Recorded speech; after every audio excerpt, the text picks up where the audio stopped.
Videos ला subscribe ते click करे घंटी जे आइकन ते क्लिक कला। अस्सलाम वालेकुम दोस्तों, ट्रिक नंबर 5 ही है। तव्हां पंहिंजे दोस्तनि खे मुख़्तलिफ़ तरीक़नि सां टेक्स्ट करे सघो था। हिकिड़ो सिंपल तरीक़ो पाण हर टाइम कंदा आहियूं।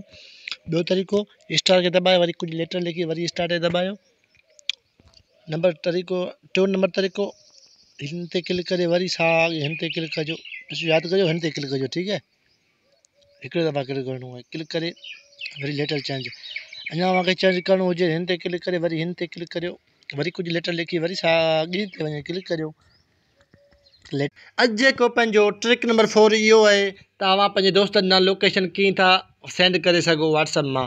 पंहिंजे दोस्त जो व्हाट्सअप नंबर खोलियो, उन खां पोइ इन कुंड वारे खे टिक करे लोकेशन ते क्लिक करे पंहिंजे दोस्त ॾांहुं लोकेशन सेंड करे सघो। टियों नंबर ट्रिक पंहिंजो आहे उहो इहो आहे त तव्हांखे जो बि नंबर सेव करण खां सवाइ उनखे तव्हां मैसेज करे सघो था।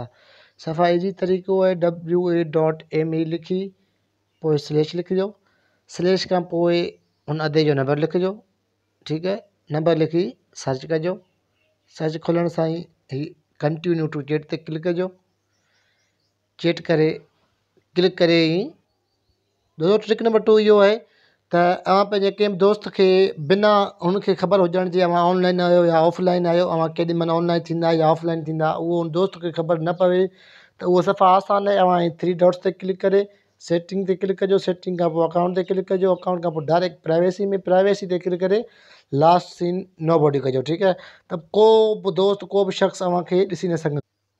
ट्रिक नंबर 1 इहा आहे त को बि दोस्त को बि माण्हू शख़्स तव्हांखे ग्रुप में एड्स थो करे, तव्हांखे तंग थो करे, त हाणे चाहियो था तव्हांखे केरु ग्रुप में एड न करे, त पोइ सेटिंग ते क्लिक करे अकाउंट ते क्लिक करे प्राइवेसी ते क्लिक करे ऐं हेठि वञी ग्रुप में माई कॉन्टेक्ट एक्सेप्ट आल ते क्लिक कजो, त को बि दोस्त तव्हांखे व्हाट्सअप में जॉइन करे न सघंदो।